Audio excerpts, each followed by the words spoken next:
It began with a memo that looked harmless enough. 3 paragraphs printed on heavy cream paper with the Homeowner Association's emblem embossed at the top. To most residents of Maplewood Estates, such notices were as common as the morning mail. They announced pool closures, community picnics, reminders about trash bins. But this one was different. The language was cold, precise, almost militant. All lawns must be maintained at a uniform height of no more than 3 inches. Decorative items, including but not limited to garden statues, flags, solar lights, and non-standard vegetation, require prior written approval from the HOA board. Non-compliance may result in fines and corrective action. At first, no one paid much attention. The residents of Maplewood had long grown accustomed to their HOA's love of regulation. The board members, 5 retirees with too much time and too much authority, viewed themselves as the gatekeepers of order. But within days, that memo began to ripple through the neighborhood like an approaching storm. Maplewood Estates was a picture-perfect community on the edge of suburban Atlanta, a place designed to look effortless. Symmetrical hedges, pastel shutters, and mailboxes painted in regulation bronze. Every driveway looked freshly power-washed, every porch light glowed at the exact same wattage. It was the kind of neighborhood where deviation wasn't just frowned upon, it was documented, photographed, and fined. To the HOA, perfection was policy. To Danielle Harris, perfection was poison. Danielle had moved into Maplewood 2 years earlier, proud to finally own a home after years of working as a public defender. Her house sat at the end of Willow Bend Court, facing a small pond lined with willows and cattails. Where other lawns were clipped short and uniform, Danielle's yard was alive, a mosaic of tall grasses, wildflowers, and a small wooden bench under a maple tree. In the center stood a modest garden bed bursting with yellow sunflowers. They weren't just decoration. They were a tribute to her late mother, who used to grow the same flowers every summer in Alabama. To the board, though, Danielle's garden was an eyesore. It disrupted the visual harmony. When the new rule arrived, Danielle read it twice, her brow tightening. She understood regulations. Her legal career revolved around them. But she also understood the quiet ways control could disguise itself as community improvement. She had already heard whispers from neighbors, comments about how some people didn't fit the HOA's aesthetic vision. Those words carried a chill that had nothing to do with lawn height. Within a week, board president Gerald Whitmore began making rounds. He was a tall man in his late 60s, always dressed as though attending a funeral. Gray suit, black tie, polished shoes. His clipboard was his weapon of choice. Residents joked that he measured grass with military precision. When he reached Danielle's yard, his expression hardened. He didn't see wildflowers or memorials. He saw defiance. By the following Monday, Danielle received her first violation notice. Your lawn exceeds the approved height and contains unauthorized vegetation. Immediate corrective action required. The fine, $150. Most homeowners would have quietly trimmed their yards to avoid conflict. Danielle did not. She wrote back a letter, measured, polite, and legally airtight, requesting clarification of the new rules' enforcement standards. She attached photographs of several neighboring yards, all of which clearly violated the same 3-inch limit. None of those homes belonged to people who look like her. Her response rattled the board. In their next meeting, recorded as all HOA sessions were, Gerald described her as argumentative. Another member called her difficult. A third muttered, "She just doesn't understand how we do things here." The minutes didn't record the laughter that followed, but multiple residents who attended remembered it clearly. Soon after, the HOA began what Danielle would later call the campaign. Inspections became weekly. Notices multiplied. A fine arrived for her unauthorized bench, another for improper edging, and yet another for unapproved garden lighting. Each letter ended with the same phrase: failure to comply may result in escalation to community enforcement authorities. Danielle kept every notice in a folder labeled evidence. She suspected what was happening wasn't about grass. It was about power, about who was allowed to belong. When she tried to discuss it with her neighbors, reactions split sharply. Some nodded in sympathy but avoided involvement. Others echoed the board's rhetoric. rules are rules. The tension grew visible. One morning, Danielle noticed her trash bins pushed into the street, their lids off. Another day, a note appeared on her mailbox. "This isn't the place for your kind of yard, or your kind of attitude." There was no signature. Despite the hostility, Danielle refused to yield.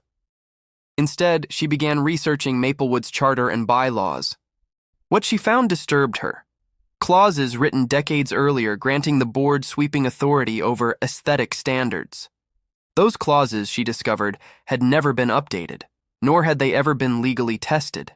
She began documenting everything: photos, emails, timestamps. She even recorded conversations with Gerald at the gatehouse, where he'd lecture her about community expectations. Every time he used that phrase, she heard something unspoken beneath it. Then, in early spring, the HOA announced its Lawn Compliance Week, a neighborhood-wide inspection meant to celebrate uniform beauty. Danielle knew the timing wasn't coincidental. Her yard would stand out, her defiance would be public. But she also knew she wasn't breaking any legitimate law. On inspection day, Gerald arrived with 2 board members and a hired landscaper. Several neighbors watched from porches. Danielle stood on her steps, arms folded, camera phone recording. Gerald pointed at the sunflowers. "These exceed the height restriction," he said. "They're flowers, not grass," Danielle replied. "The rule covers all vegetation visible from the street." "That's not what it says in the charter," she countered. The exchange lasted less than 5 minutes, but the video, later circulated online, captured everything. Gerald's patronizing tone, Danielle's calm defiance, the uncomfortable silence of onlookers. It would become Exhibit A in what was coming. That evening, the HOA issued a final warning: remove the garden within 72 hours or face enforcement action. The wording was vague, intentionally so. Danielle sent one last email citing property rights and discriminatory application of HOA rules. She received no reply. 3 days later, as dusk settled over Maplewood, a police cruiser rolled slowly into Willow Bend Court. Its lights were off, its engine quiet. Inside, 2 officers scanned a printed report, the HOA's complaint alleging non-compliance and confrontation. It was the beginning of a case that would soon cross from neighborhood gossip into national headlines. In most HOA disputes, homeowners eventually surrender. They trim the grass, repaint the mailbox, and swallow their pride just to end the constant pressure. The system is designed to exhaust resistance through paperwork, fines, and social isolation. But Danielle Harris was not built to surrender. The morning after the police cruiser's quiet arrival, Danielle stood at her window and watched the neighborhood move like nothing had happened. Children boarded school buses, sprinklers hissed across manicured lawns, and somewhere a dog barked in rhythmic intervals. To everyone else, it was another peaceful day in Maplewood Estates. But for Danielle, it felt like the calm before a storm she could no longer ignore. When she first bought the home, she'd believed in Maplewood's promise. The glossy brochures had described a community of equality, order, and shared pride. But equality, she'd come to learn, was fragile. She had worked for years as a public defender, watching systems twist small rules into weapons against those who challenged authority. Now she was living inside one of those systems, and this time, she was the target. The police never returned that first night. They had driven by slowly, stopping briefly at the corner before leaving. Danielle suspected they'd been testing her reaction, confirming she was home, assessing whether she would escalate. It wasn't an arrest. It was a message. 2 days later, another letter arrived. The envelope bore the HOA's seal again, but this time, the tone was different, less procedural, more threatening. Continued non-compliance will result in referral to law enforcement and possible legal action for violation of community covenants. The phrase law enforcement was underlined. Danielle took the letter to her office the next morning. Her colleagues, seasoned defense attorneys, read it in disbelief. One of them, an older lawyer named Grant, shook his head and said, "They're fishing for a reaction. They want you angry so they can call you aggressive." That word, aggressive, stuck with her. It had followed her all her life, whispered by teachers, supervisors, and strangers who mistook confidence for confrontation. In this neighborhood, it would become the weapon of choice. Danielle decided to fight differently. Instead of emotion, she used precision. She began compiling a legal record, drafting formal responses citing Georgia's property laws, anti-discrimination statutes, and HOA procedural limits. Each email she sent was measured and professional, but beneath the calm tone, a storm of frustration brewed. The board's replies grew shorter. Eventually, they stopped replying at all. But the fines didn't stop. Each week brought a new one. $150 for unapproved foliage, $200 for non-uniform soil coverage, $100 for unauthorized bench placement. The fines weren't about money, they were about humiliation. Each notice came with a printed photograph of her yard, often taken early in the morning when she was still inside, unaware someone had been standing on the sidewalk, snapping pictures like a stalker. By late April, she had collected 17 separate violations totaling more than $2,800. She appealed to the HOA's review committee, only to learn the committee was made up of the same board members issuing the fines. The meeting lasted less than 10 minutes. Her appeal was denied unanimously. Meanwhile, whispers spread through Maplewood. At block parties and poolside chats, residents traded exaggerated stories. How Danielle had cursed out the board, how she'd threatened neighbors, how she refused to follow basic rules. None of it was true, but in a community built on conformity, perception was everything. The campaign of isolation intensified. Some neighbors stopped returning her waves. Others avoided eye contact altogether. Her trash bins began disappearing mysteriously on collection days. Small stones appeared in her garden bed, as if someone had kicked at the soil during the night. It wasn't vandalism severe enough for police reports. It was psychological warfare. Danielle's only refuge was inside her house. But even there, she could feel the tension pressing in. The HOA's surveillance camera, mounted at the end of her street under the pretense of community safety, tilted slightly toward her property after every inspection. Despite it all, Danielle refused to remove the sunflowers. Each time she stepped outside, she ran her hand across their petals, feeling her mother's memory alive in them. It was a small act of defiance, but also one of faith. Her mother had always told her, "They'll try to bury you, but they forget you're a seed." By early May, Danielle's patience thinned. She drafted a complaint to the Georgia Department of Community Affairs, detailing discriminatory enforcement by the Maplewood HOA. She included photographs showing nearby white-owned homes with identical garden features left unpunished. She also contacted a local journalist who had previously covered HOA corruption cases. When word of her complaint reached the board, the reaction was immediate. During a closed-door meeting, later leaked by a sympathetic resident, Gerald Whitmore and the other board members discussed neutralizing the problem. Their notes, obtained weeks later, included phrases like non-compliant homeowner, pattern of hostility, and possible referral to county enforcement. Danielle didn't know about that meeting yet, but she could sense the change. The tone of the board's notices grew sharper, the timelines shorter. Then came the official inspection request. It arrived on a Friday afternoon, a document citing community safety concerns and demanding that an HOA representative, accompanied by a law enforcement officer, be permitted to enter her property to verify compliance.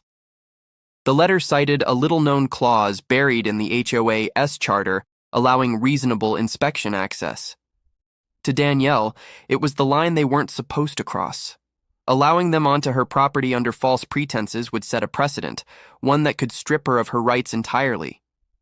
She declined, citing Fourth Amendment protections against unlawful searches.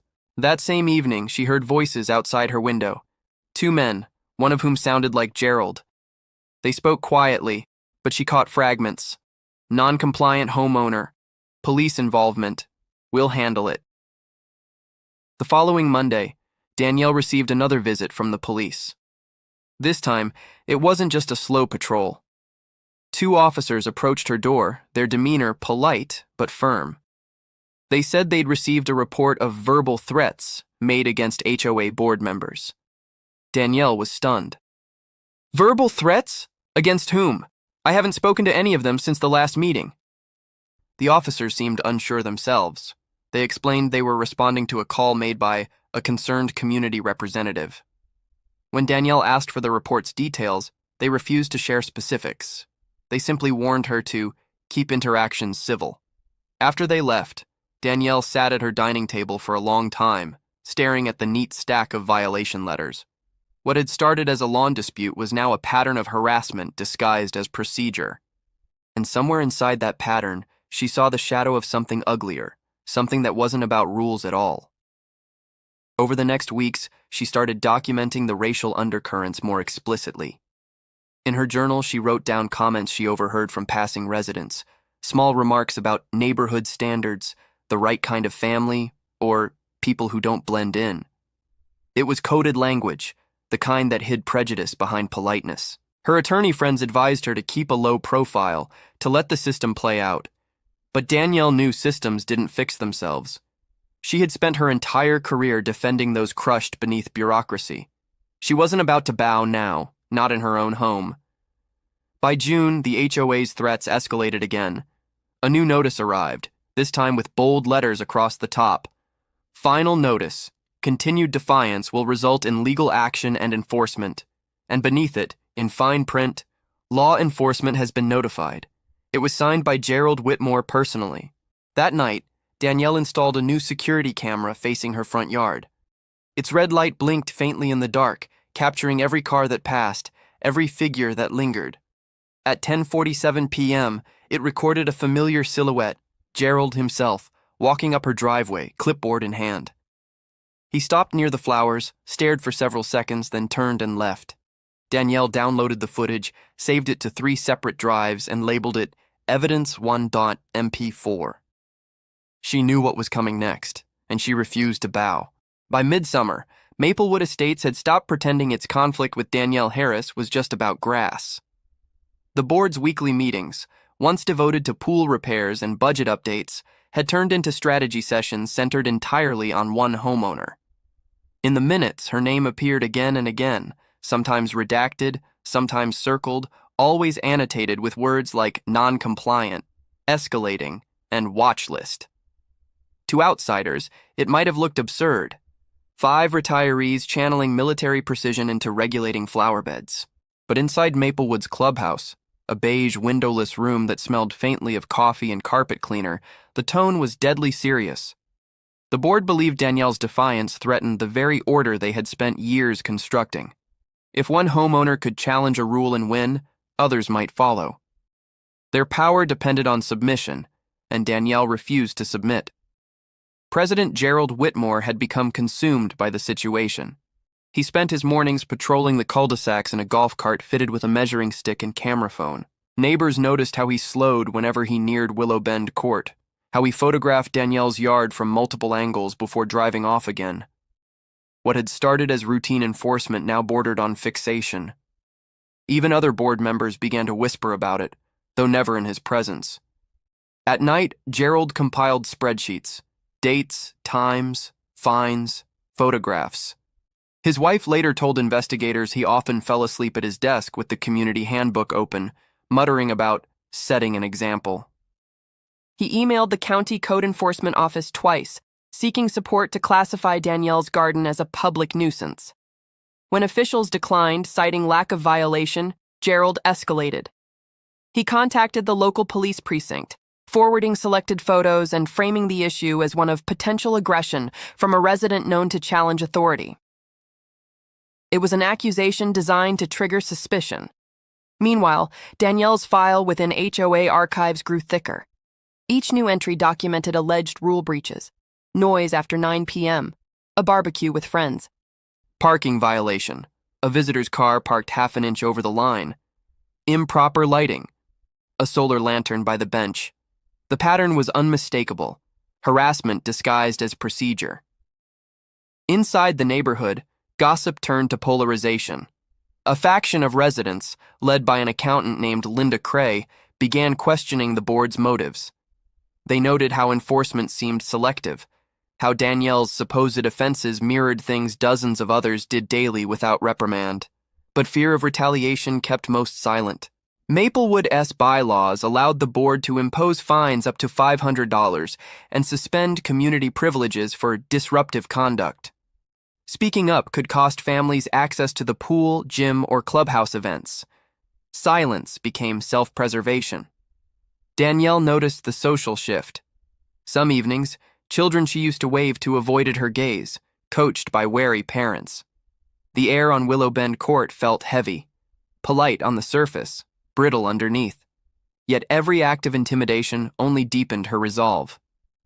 She filed a second complaint, this time with the Georgia Fair Housing Division, alleging racial discrimination and retaliatory governance. Investigators acknowledged receipt, but warned that such cases moved slowly. Behind closed doors, the board discussed the complaint with barely restrained anger.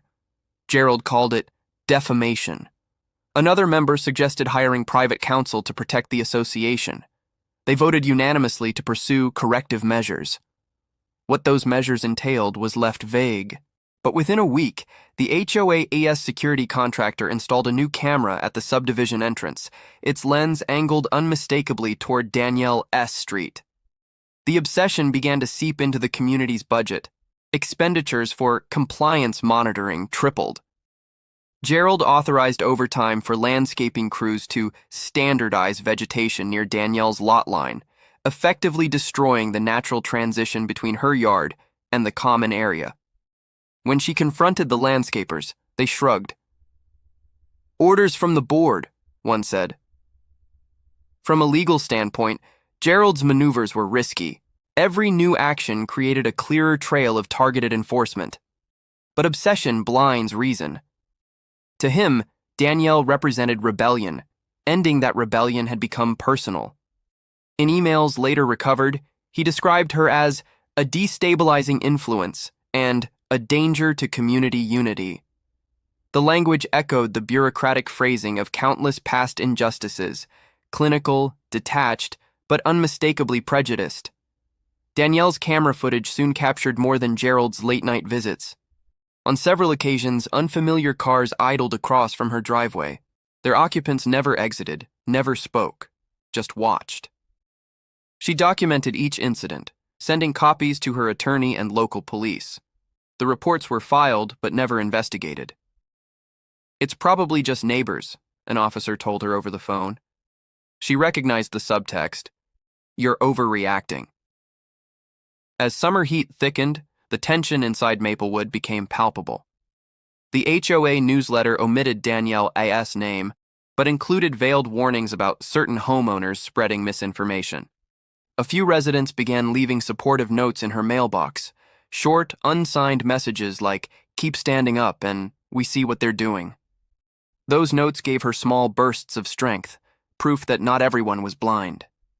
The real breaking point came in late July, when the board convened an emergency meeting citing security concerns. According to transcripts later obtained, Gerald presented a slideshow of Danielle's property, interspersed with screenshots from her social media account.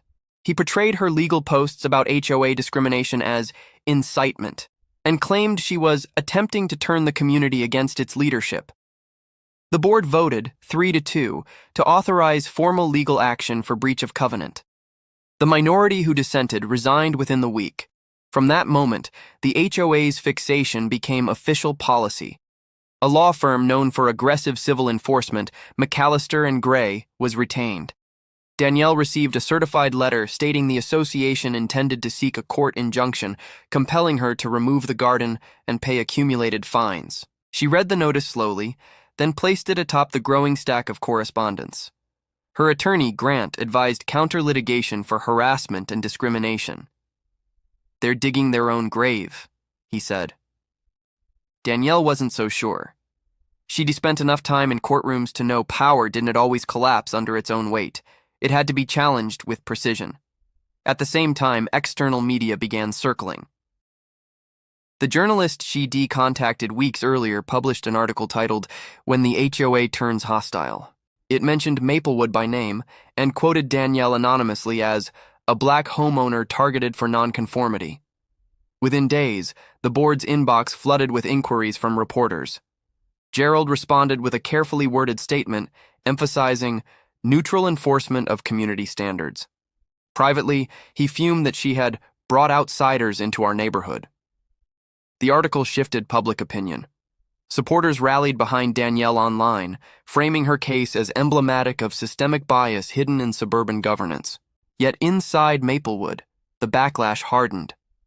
Gerald scheduled an unsanctioned neighborhood watch meeting, framing it as a safety discussion. Flyers appeared on every doorstep except Danielle's. Neighbors gathered at dusk, murmuring about protecting property values and outsiders stirring trouble. It was a performance of civility masking fear and resentment. For Danielle, isolation reached its peak. Late one night, she found tire tracks across her front lawn, wide, deliberate arcs pressed into the soil. She reported it to police. They filed it under vandalism, unknown suspect. No follow-up ever came. She replaced the damaged flowers, recorded the evidence, and pressed on. By now, her focus had shifted from self-defense to exposure. If the system wouldn't protect her, she would reveal it. Unbeknownst to Gerald, his actions had already drawn attention from the state investigators reviewing her fair housing complaint. They noted patterns consistent with discriminatory governance and scheduled preliminary interviews. The inquiry's notice arrived at the HOA office in early August. When Gerald read it, witnesses say he turned pale. For the first time, the power dynamic wavered. But obsession has momentum. Even as risk mounted, he couldn't let go. In a move both reckless and fateful, Gerald decided to involve the police once more, this time under the pretext of community disturbance. He claimed Danielle had verbally threatened board members, repeating the same unsubstantiated story that officers had questioned her about weeks earlier. He provided them with a folder of evidence, blurry photos, incomplete emails, selective excerpts stripped of context. It was enough to generate another call, another visit. That decision would soon ignite the confrontation that turned a neighborhood dispute into a national scandal. It was the moment when obsession crossed into obsession, consequence, when administrative control transformed into violence waiting for a trigger. By early August, Maplewood Estates no longer felt like a neighborhood. It felt like a stage set for an experiment in control.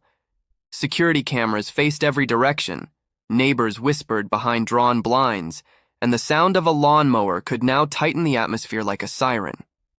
Gerald Whitmore's last call to police, his third in 2 months, finally pushed the simmering conflict to its breaking point. The call reached the county dispatcher at 3:42 p.m. on a humid Thursday. The report read, "Resident exhibiting hostile behavior toward community representatives, possible verbal threats, request welfare and compliance check." The phrasing was bureaucratic, but loaded. It framed Danielle Harris not as a homeowner, but as a potential threat. Within minutes, a patrol car from the county precinct rolled out toward Maplewood. At 3:57 p.m., officers Monroe and Lewis turned into Willow Bend Court. Body camera footage would later show the quiet perfection of the street, the trimmed hedges, the glint of sun off identical mailboxes, the faint hiss of sprinklers. Nothing looked dangerous. Yet both officers had been briefed that they were entering a tense HOA situation. The board president had described the resident as argumentative, unpredictable, and increasingly unstable. That framing mattered. It shaped how they interpreted every gesture that followed. Danielle was inside, finishing a phone call with her attorney. She had just emailed another batch of evidence to the fair housing investigators. The knock on her door came sharp and official. Through the window, she saw 2 uniforms and a third figure behind them, Gerald, holding his clipboard like a badge. She took a deep breath, pressed record on her phone camera, and opened the door. Her voice was calm. "Good afternoon, officers. Can I help you?" Monroe explained they were responding to a report of threats made toward HOA members. Danielle asked who had filed the report. The officer hesitated, then gestured toward Gerald. "We just need to make sure everything's okay." Everything about the exchange was polite on the surface, but tension pulsed underneath. Gerald's expression stayed fixed, eyes scanning the garden he'd sworn to destroy. Danielle kept her body still, one hand visible, the other holding her phone. She told the officers she had made no threats, that the accusation was retaliation for a discrimination complaint. She offered to show them documentation. Monroe nodded but asked to take a quick look around the front yard. Danielle declined. "This is private property," she said evenly. "Unless you have a warrant, you're not coming in." The refusal was her legal right, but in the climate of suspicion Gerald had created, it became a spark. Lewis stepped closer. "Ma'am, we're not here to argue. We're just trying to resolve this peacefully." His tone carried the rehearsed patience of someone already judging the outcome. Behind them, Gerald muttered, "See? She's being difficult again." That phrase, being difficult, was all it took to tilt the scene from calm to confrontational. According to the body cam timeline, voices rose simultaneously. Danielle demanded to know the specific statute they were enforcing. Monroe radioed dispatch, reporting non-cooperative resident. Neighbors began to gather at the ends of their driveways, phones in hand. The spectacle that Gerald had engineered was finally unfolding in public. Danielle stepped back toward her doorway, intending to go inside and call her lawyer. Monroe interpreted the movement as retreat. He reached forward, lightly at first, then more firmly. "Ma'am, stay right here." The gesture startled her. Her phone slipped from her hand and landed on the porch. The sound of it hitting concrete echoed through the body cam microphones. In a flash of reflex, Lewis moved to assist his partner, and together they guided, then forced, her down the short steps. The video would later reveal no overt aggression from Danielle, only resistance to being touched. Yet within seconds, she was face down on the grass that had started everything, her hands behind her back, wrists secured in plastic cuffs. The officers cited disorderly conduct and failure to comply. Gerald stood a few feet away, arms crossed, jaw set in grim satisfaction. Neighbors filmed from porches, some shouting protests, others silent. One voice, faint on the footage, said, "This is wrong, she didn't do anything." Another muttered, "She should have just followed the rules." In that polarized chorus lay the anatomy of every quiet injustice, half disbelief, half justification. Danielle was placed in the back of the cruiser. Sweat beaded along her hairline, her palms burned from contact with the concrete. She kept asking the same question. "What am I being charged with?" The officers gave the same answer each time. "You'll find out at booking." Inside the vehicle, her body camera, the one she wore clipped to her shirt for evidence, continued to record, capturing the reflections of uniformed figures and the neat geometry of the houses sliding past.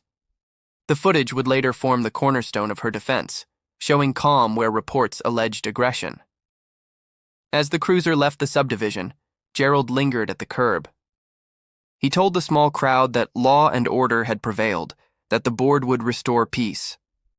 Some applauded lightly, others simply turned away, uneasy at what they had witnessed. At the county station, Danielle was processed like any other detainee, fingerprinted, photographed, and placed in a holding cell.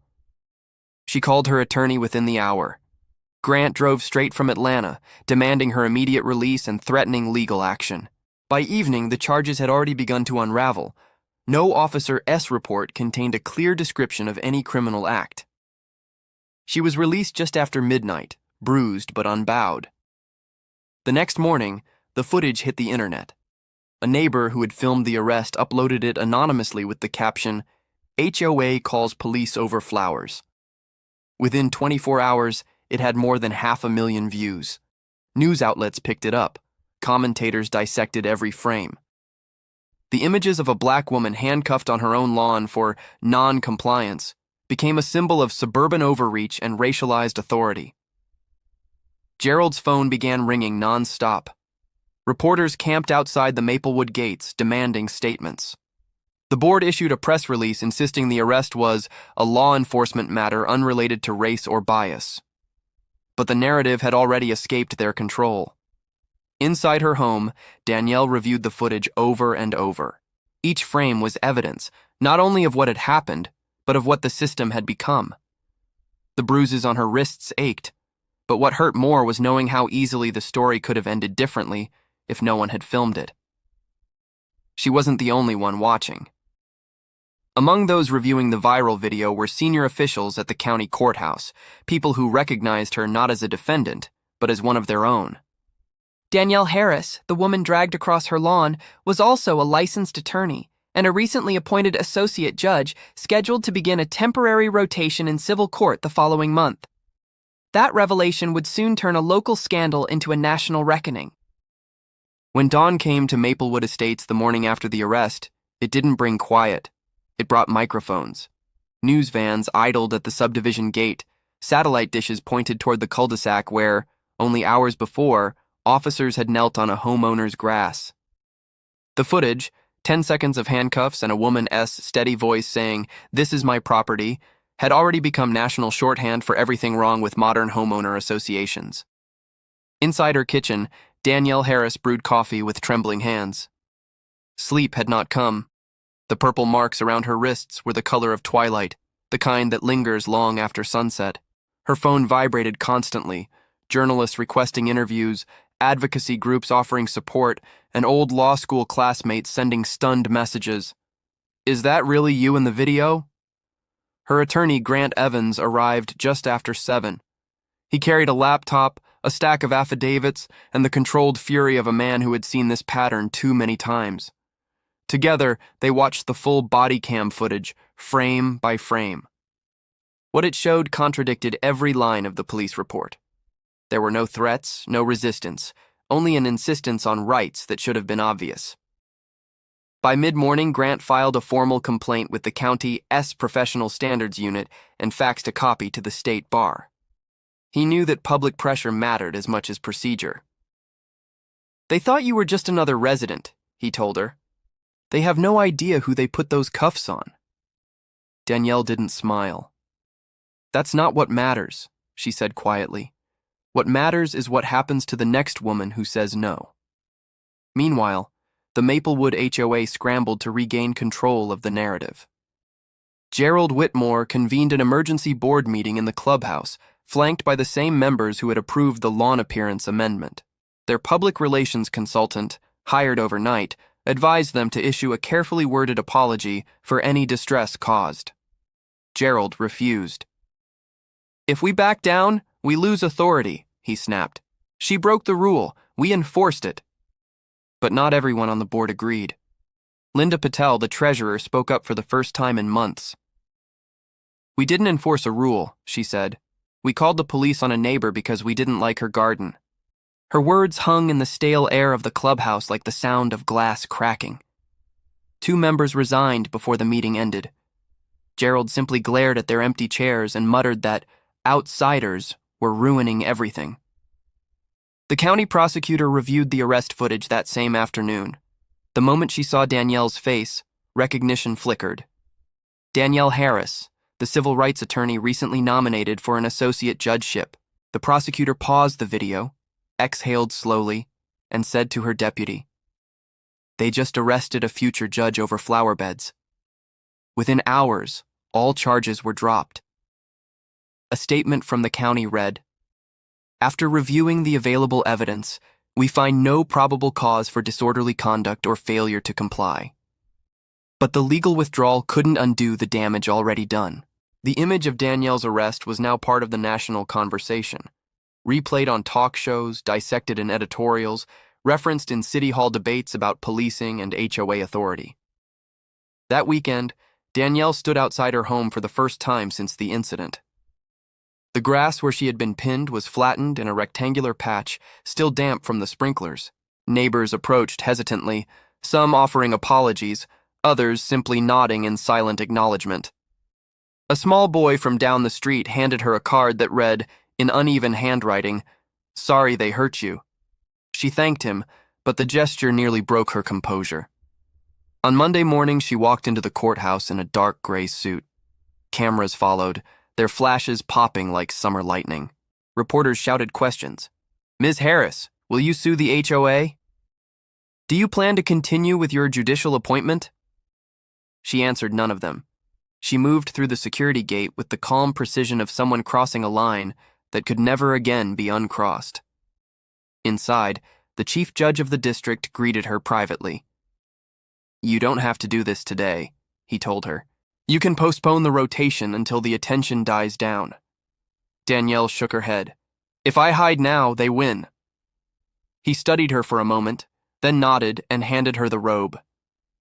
At 10 o'clock sharp, courtroom 3B opened for its morning docket. Attorneys whispered as she took the bench. The same calm, deliberate voice that had said, "This is my property," now said, "Court is in session." Every camera in the hallway clicked at once. The photograph that spread across headlines that evening captured the impossible symmetry. The woman once forced to her knees by police, now seated above them in judgment. Back in Maplewood, Gerald watched the broadcast from his living room, blinds drawn. His phone buzzed with resignation letters, refund requests, and notices from the county about potential civil rights violations. The empire of control he had built on bylaws and fear was collapsing.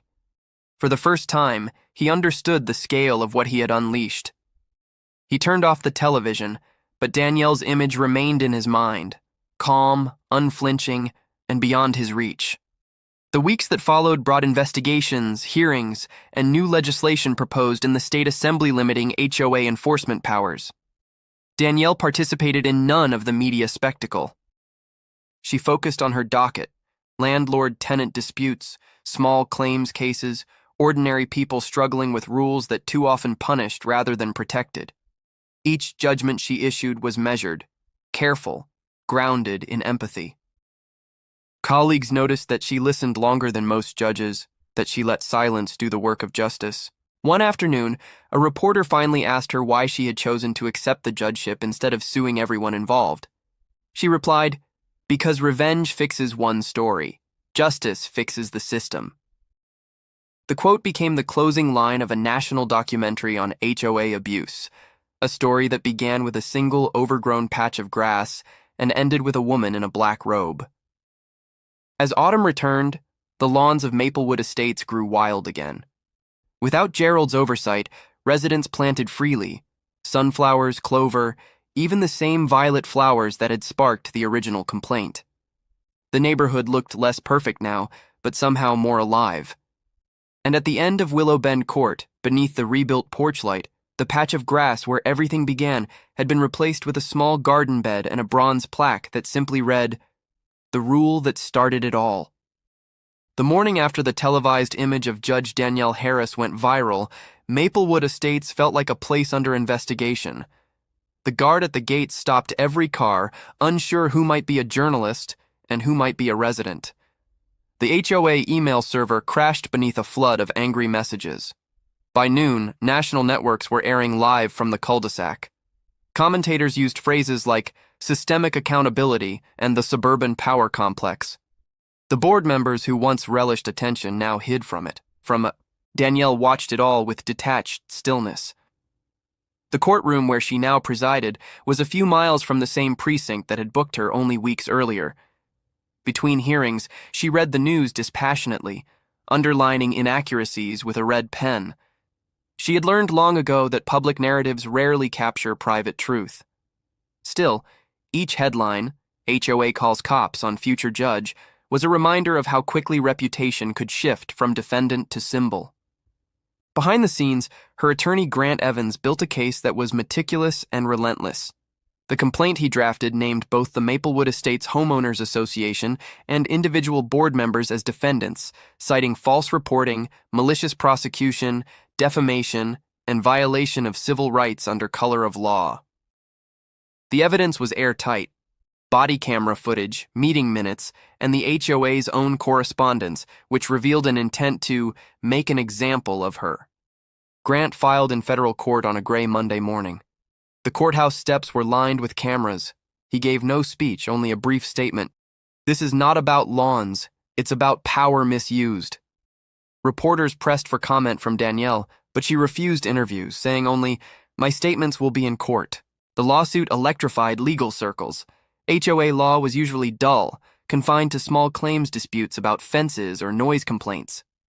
This case, however, asked the federal court to decide whether a private neighborhood association could function as a quasi-government capable of civil rights violations. The implications were enormous.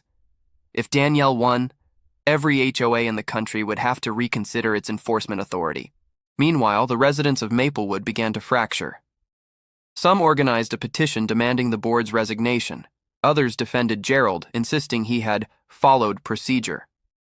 Yard signs sprouted like weeds. Justice for Danielle on one lawn, keep our rules strong on the next. The community that once prided itself on uniformity now displayed its divisions in bright plastic letters. Gerald Whitmore spent his days consulting attorneys of his own. His confident baritone had faded. His posture sagged beneath the weight of legal fees and public scorn. The HOA's insurance carrier warned that coverage might not extend to intentional misconduct. He replayed the arrest footage repeatedly, searching for any frame that might justify his actions. There was none. Every viewing only deepened his regret and confusion. "We just wanted order," he muttered one night to his wife. She turned it into chaos. But even he no longer fully believed the words. In court filings, Grant's team laid out a chilling chronology. Emails showed Gerald instructing fellow board members to document Danielle's non-compliance and encourage law enforcement presence if she resisted. Meeting minutes recorded jokes about keeping the neighborhood in line. The phrase, "she doesn't fit in," appeared more than once. To a federal judge reading those lines, the pattern was unmistakable. Selective enforcement motivated by bias. While the civil case advanced, the police department launched its own internal review. Both responding officers were placed on administrative leave pending investigation. Officer Monroe's body cam footage had already gone viral, but the internal affairs report added context. The initial dispatch had come directly from Gerald's personal phone, not through the HOA's usual security hotline. It wasn't protocol, it was personal. The county eventually issued a statement acknowledging procedural errors. Translation: they knew they had mishandled the situation. Publicly, they framed it as a learning opportunity. Privately, they settled with Danielle for an undisclosed sum and mandatory bias training reforms across the department. But Danielle's focus remained the civil suit. She wasn't after money. Her salary as a judge and attorney was secure. She wanted precedent. She wanted a ruling that would bind every HOA in the state, maybe the country, to constitutional principles. As discovery proceeded, the depositions grew heated. Gerald sat across from Grant under fluorescent lights, hands shaking slightly as he answered each question. "Did you call the police intending for them to arrest Ms. Harris?" "I called them to enforce compliance." "Were you aware she had filed a discrimination complaint?" "I was aware she'd been difficult." The transcript captured the tone more damningly than any video. The day Danielle's deposition arrived, she insisted on attending without her robe, just Danielle, the citizen. She spoke clearly, methodically, describing each step of the ordeal. When asked why she continued to live in Maplewood, she replied, "Because justice doesn't move when it's threatened, it stands where it was challenged." The court reporter, accustomed to dry testimony, paused before typing that line. Months passed. The story faded from nightly news, replaced by newer scandals, but the case quietly matured in the docket. Legal scholars began citing it in lectures about privatized governance. Civil rights organizations filed amicus briefs in support of Danielle, arguing that homeowners associations, though technically private, wield powers analogous to municipalities and must therefore be held to similar standards. When the trial finally opened, the courtroom was packed. Former neighbors sat shoulder to shoulder with law students and activists. Danielle was present not as plaintiff, but as witness, her demeanor composed, her voice steady. Grant's opening statement was short and surgical. Rules are meant to protect property.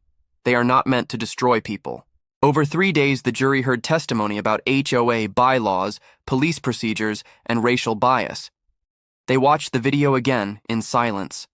The prosecution tried to paint Gerald as an overzealous but well-meaning volunteer. It failed. On the third afternoon, the foreperson read the verdict, liable on all counts. Damages were awarded in an amount that shocked even Grant. But what mattered more was the line in the judgment. Homeowner associations operating under state authorization are subject to constitutional limitations, including equal protection and due process. That sentence would be quoted in law reviews for years. When the verdict was announced, Danielle closed her eyes. Not in triumph, but in release. The courtroom broke into applause before the judge could call for order. Gerald sat motionless, staring at the floor. For him, it was the end of authority. For her, it was the beginning of reform. In the months that followed, state legislators introduced the Harris Act, requiring HOAs to implement transparent enforcement procedures and racial bias training for board members. The bill passed with bipartisan support. In legal circles, it was hailed as a landmark. To the residents of Maplewood, it was a mirror reflecting how fragile their idea of community had been. Danielle never moved out. Her front yard bloomed that spring. Wildflowers, ivy, a small oak sapling planted exactly where she had once been forced to the ground. Visitors often asked why she hadn't sold the house after everything. She would smile faintly and say, "Because this is where it happened, and this is where it changed." Late one evening after court, she sat on her porch watching the neighborhood lights blink on. Somewhere a lawnmower hummed, somewhere else a dog barked. Ordinary sounds again. Her phone buzzed with a text from Grant. "They're citing your case at Yale next week." She typed back only 2 words. "Let them." The night air was warm, heavy with the scent of cut grass, the same smell that had started it all. For the first time in a long while, it no longer carried anger or fear. It carried the quiet weight of justice fulfilled. The verdict in Harris versus Maplewood Estates Homeowners Association sent a tremor through every gated community in the state. Overnight, law firms specializing in HOA law began rewriting their client advisories. Insurance companies suspended policies. Boards across the country convened emergency meetings to ask a single panicked question: could this happen to us? The answer was yes. In Maplewood, that fear turned to chaos. The association's treasurer resigned first, then the secretary, then the landscaper quit without notice. The once polished entrance sign, gold lettering on dark marble, grew streaked with rain and neglect.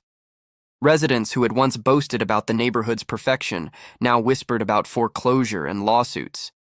Mailboxes overflowed with circulars from activist groups calling for community without control. A neighborhood built on conformity was unraveling one rule at a time.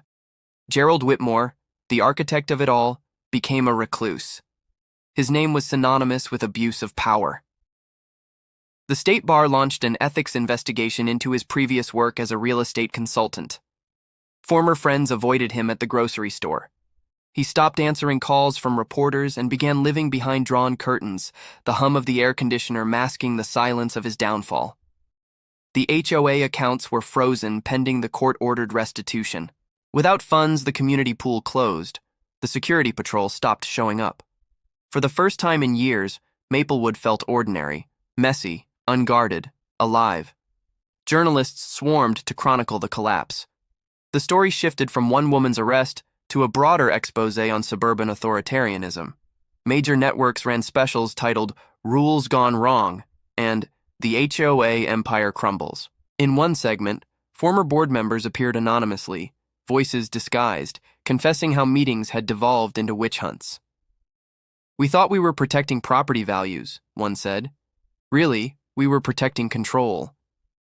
Viewers were shocked by how easily volunteer boards had become miniature governments with the power to fine, surveil, and punish.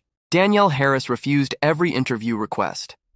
She kept her focus on her courtroom, where cases of eviction, debt, and discrimination now carried deeper resonance. But she couldn't ignore what was happening outside her door. The neighborhood, stripped of its authoritarian structure, was learning democracy for the first time. Neighbors held open forums on the playground lawn. They drafted a new charter emphasizing mediation over punishment. For the first time, Maplewood's bylaws began with the words, "The purpose of this community is mutual respect." The transformation wasn't smooth. Property values dipped as investors fled. Lawsuits piled up. Yet something genuine emerged in the cracks. Residents began helping each other instead of reporting each other. Where once a brown patch of grass triggered a complaint, now a neighbor offered a hose. The fear that had once ruled the neighborhood evaporated under sunlight and conversation. Still, the reckoning extended far beyond Maplewood. Across the state, other HOAs faced audits. Boards were required to publish enforcement data to prove that rules were applied equally. Civil rights attorneys cited Harris v. Maplewood as precedent in new cases. An elderly veteran fined for a flagpole, a single mother threatened over holiday decorations, an immigrant family harassed about paint color. Each case chipped away at the old assumption that HOAs were untouchable private entities. The Harris case had made them accountable. Meanwhile, Gerald's name appeared again, this time in a subpoena. The Federal Civil Rights Division opened an inquiry into patterns of racial discrimination in homeowner associations. Emails recovered from Maplewood EOS servers became part of a broader dataset proving that enforcement disproportionately targeted minorities. The numbers were undeniable. Gerald's small war on one woman had exposed an entire system's bias. The public reaction was fierce. Editorials demanded reform. Legislators proposed the Homeowners Transparency Act. Town hall meetings filled with residents asking why their fees supported organizations that could ruin lives over a mailbox. Late-night comedians joked that HOAs were the only gangs with leaf blowers. Behind the humor was exhaustion. People were tired of fear disguised as order. Danielle observed it all quietly. At the courthouse, colleagues noticed how the once reserved judge now spoke with greater conviction when fairness was on the line.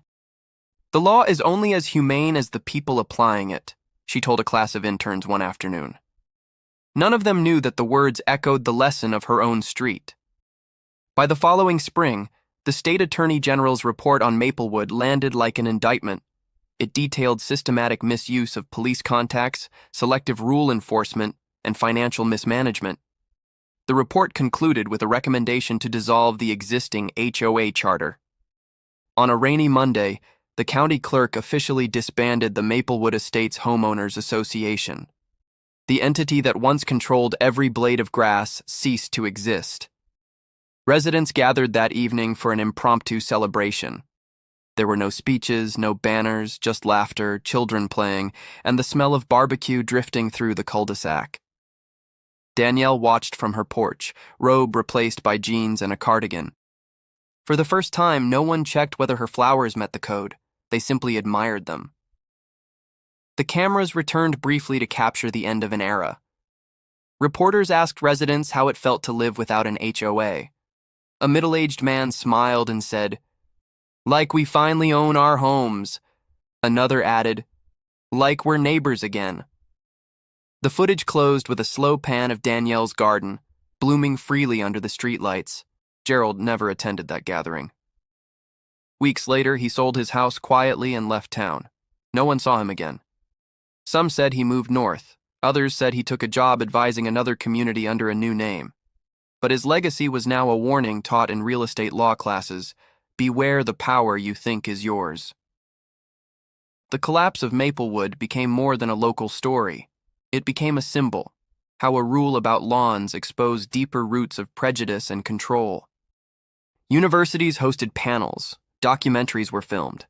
The Harris case stood as proof that even the most ordinary institutions could be instruments of injustice, and that they could be dismantled by courage, documentation, and persistence.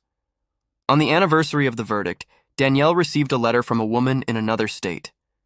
"Your story made me challenge my HOA when they tried to evict my parents. We won."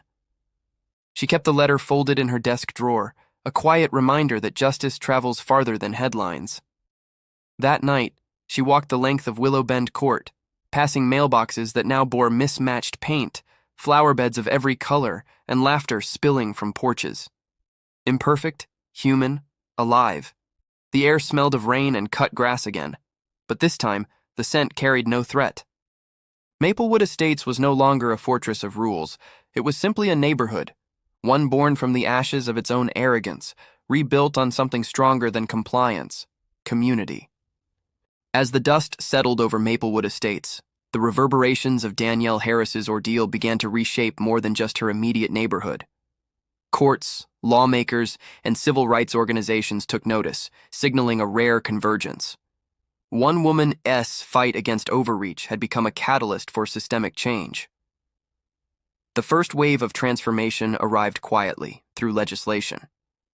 Within 6 months of the federal judgment, state lawmakers introduced a package of reforms now collectively referred to in legal circles as the Harris reforms. They codified limits on the enforcement powers of homeowner associations, requiring that any punitive action, fines, removal of property, or forced compliance must follow a transparent, documented process subject to judicial review.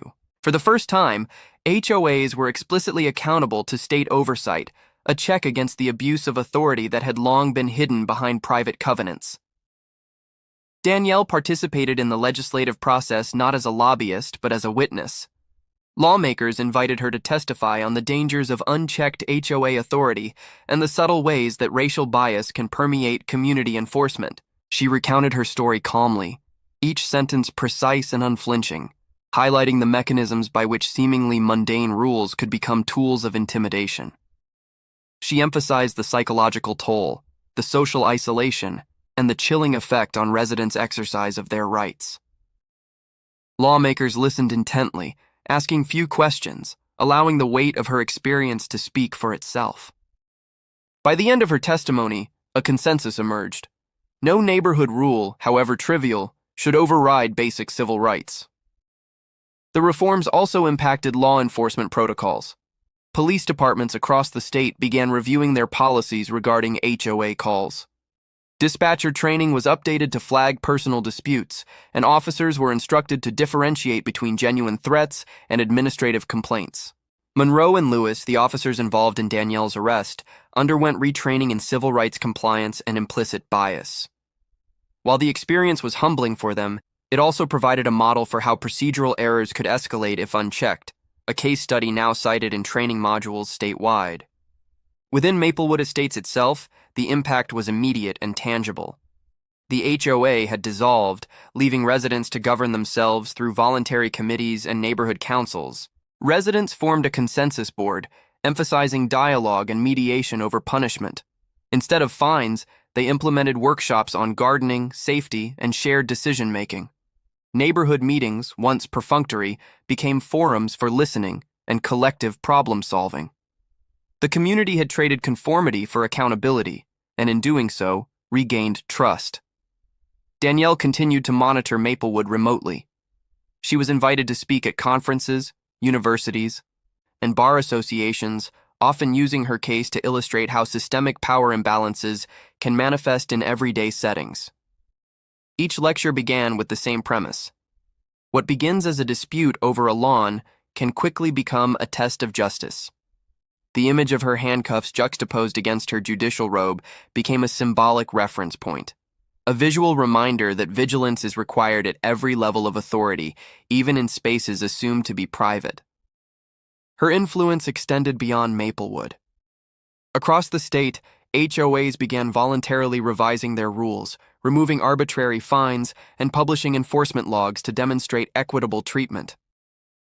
Civil rights attorneys cited Danielle's case in numerous lawsuits, using her experience as precedent to protect homeowners from retaliatory practices. A pattern emerged. Communities that once wielded power through fear now prioritized transparency and fairness. Danielle had shown that the law, when applied courageously, could reform private governance from within. Despite her rising prominence, Danielle maintained her routine in court. Her docket filled with landlord-tenant disputes, civil rights cases, and administrative hearings. She approached each case with meticulous attention, often pausing to ensure parties understood their rights. Many remarked that she treated small matters with the same seriousness as major cases, believing that justice should not discriminate by scale or circumstance. Her own experience had taught her that the difference between order and oppression often lies in attention to detail. Community members from Maplewood began sending her letters, expressing gratitude for exposing the HOA's misconduct and inspiring systemic reform. One letter, from a retired couple who had witnessed her arrest firsthand, read, "You showed us that fear is not law, and courage is contagious. Our community breathes easier now because of you." These messages reinforced her commitment to using her platform for lasting change. Meanwhile, Gerald Whitmore had faded from public view entirely. Attempts to contact him for commentary on the reforms or on his HOA's collapse went unanswered. He became a cautionary footnote in legal discussions, a reminder that unchecked authority, even at a microcosmic level, can crumble under scrutiny. His former associates expressed relief, acknowledging that his obsession had endangered both residents and the integrity of governance structures. For Danielle, the true measure of success wasn't headlines or accolades. It was the quiet flowering of Maplewood's gardens, the laughter of children playing in yards free from scrutiny, and the sense of normalcy returning to a community once consumed by fear. Each morning she walked past the street where she had been arrested, noting the sunflowers, the ivy, and the small oak saplings she had planted months earlier. They had grown resilient, just as she had. The Harris reforms sparked broader discussions nationwide. Legal journals analyzed the case, comparing HOA enforcement to municipal authority and examining the racial dynamics inherent in neighborhood governance. Universities hosted panels exploring civil rights in private associations. Activists leveraged the case to advocate for transparency in gated communities across the country. Danielle's struggle had transcended one street, becoming a touchstone for anyone confronting disproportionate power. Yet for all the public attention, Danielle remained grounded. Her work on the bench continued, her decisions measured, her demeanor calm. She rarely discussed her personal ordeal outside of formal testimony. In private, she often reflected on the delicate balance between authority and accountability, a lesson learned not in textbooks, but on a lawn under a summer sun, when rules became instruments of oppression. By the end of her first year as a judge following the Maplewood ordeal, Danielle had earned respect not only for her legal acumen, but for her embodiment of integrity. She demonstrated that authority, when wielded responsibly, could be a force for justice rather than fear. The transformation of Maplewood estates, the enactment of the Harris reforms, and the recalibration of local law enforcement protocols were all living proof of one fundamental truth: that courage combined with meticulous documentation and legal strategy can hold power accountable even in the smallest corners of everyday life. And so, justice returned, not as a dramatic headline or viral clip, but as a lived reality.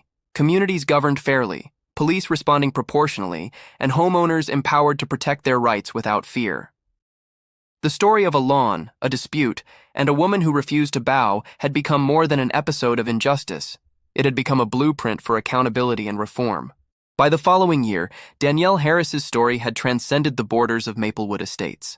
What began as a local HOA dispute had become a national conversation about power, accountability, and systemic bias.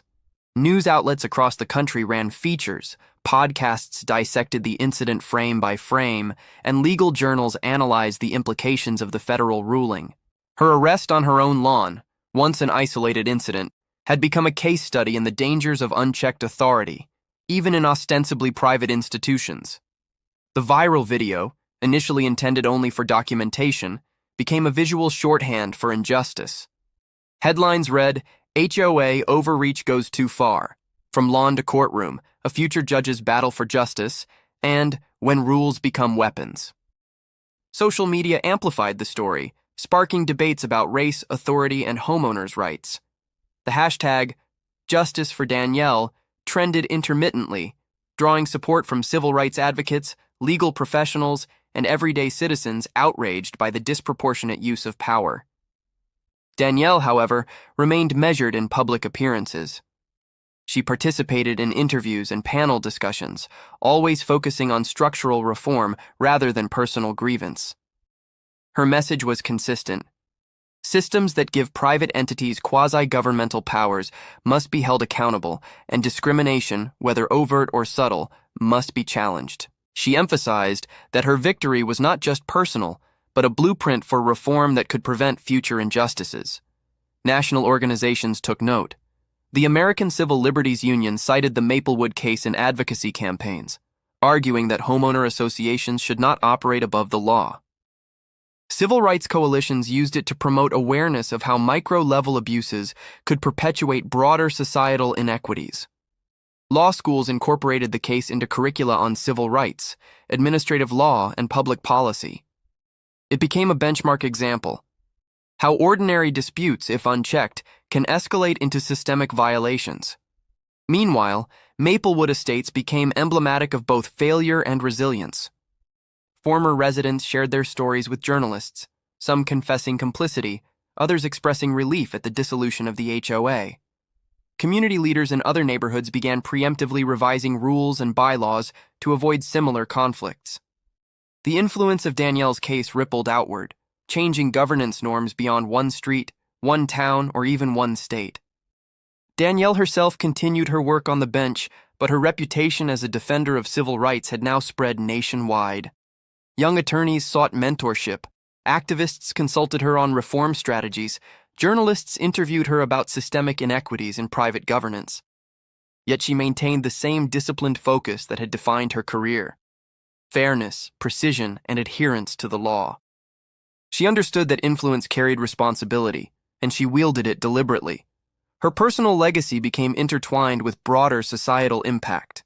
The Harris reforms influenced legislation in multiple states, ensuring that HOAs were required to maintain transparent enforcement policies, allow for mediation before punitive action, and provide clear channels for residents to report discrimination without fear of retaliation.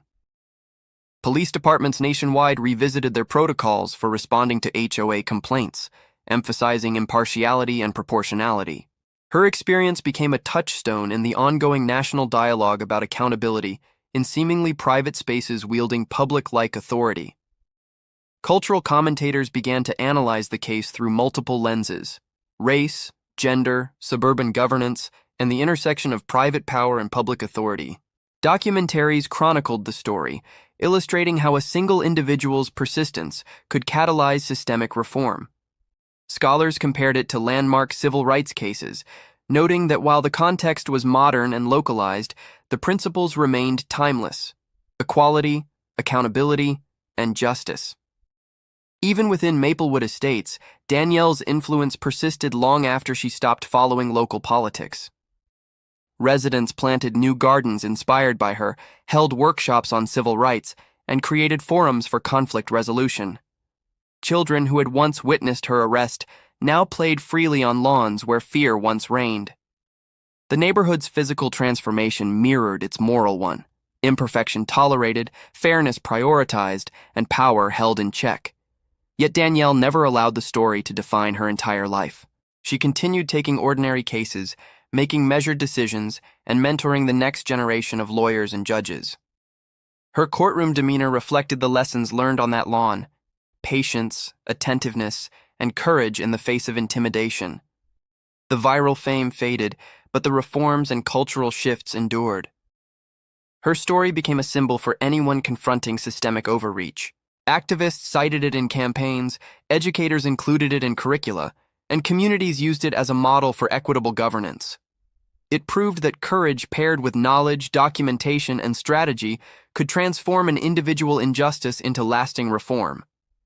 The narrative of Danielle Harris, from homeowner to handcuffed victim, from plaintiff to judge, served as a beacon for justice in microcosms where power often goes unchecked.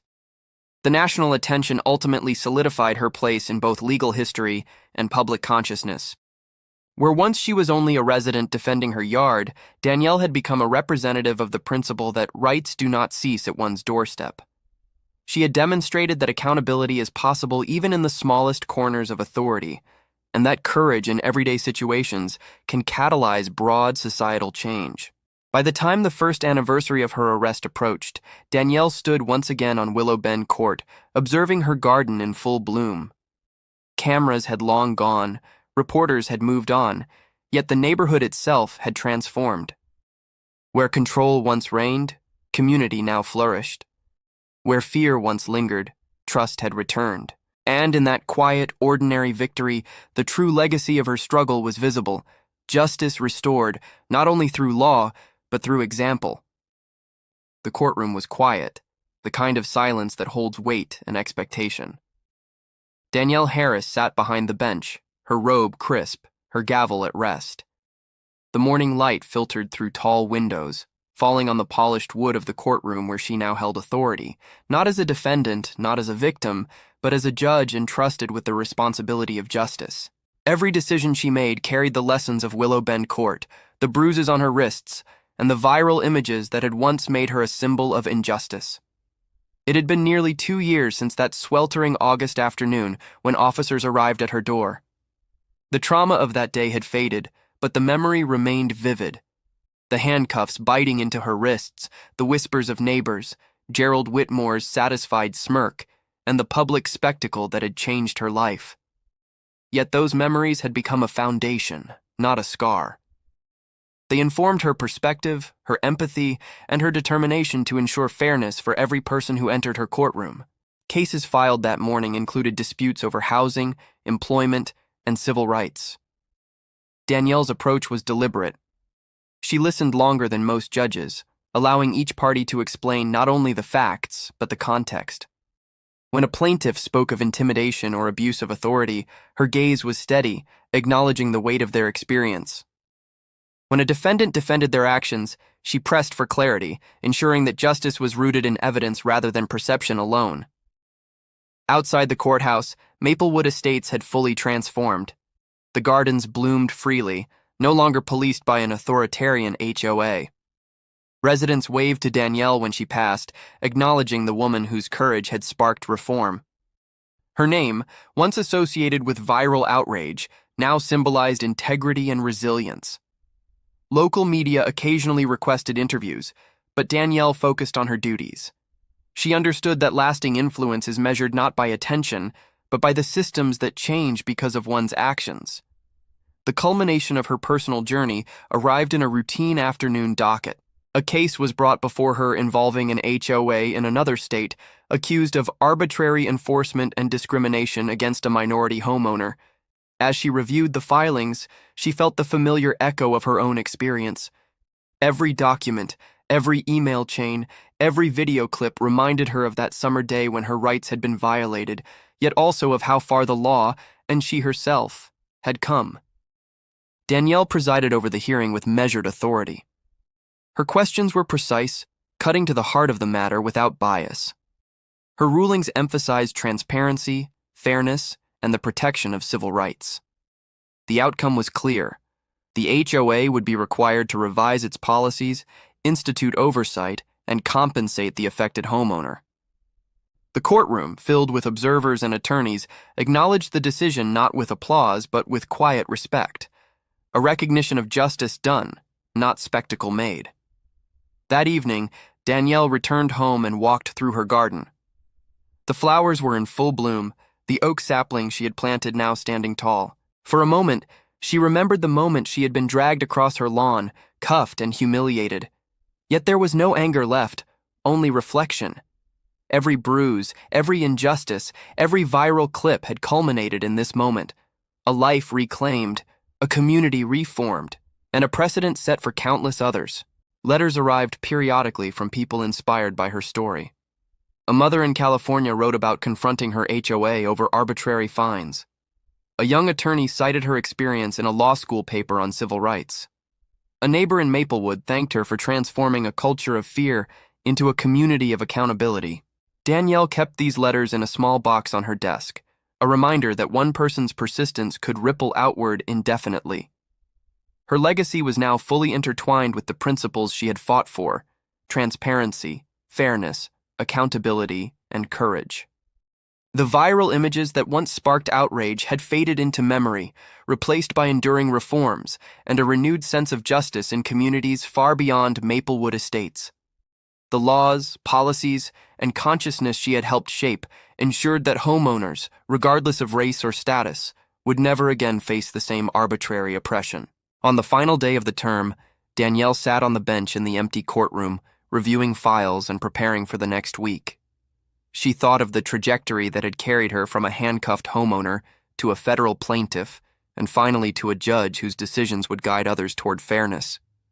In that quiet, she allowed herself a small private smile. The story that began with a lawn and a rule had ended with something far greater. Justice restored, dignity reclaimed, and power responsibly wielded. and as she looked out the tall courtroom windows at the city beyond, Danielle Harris knew one immutable truth. Authority is meaningful only when balanced with accountability, and courage, even in the smallest battles, can change the course of law, community, and history. The circle was complete. The judge sat, unshaken and resolute, on the very bench where justice, at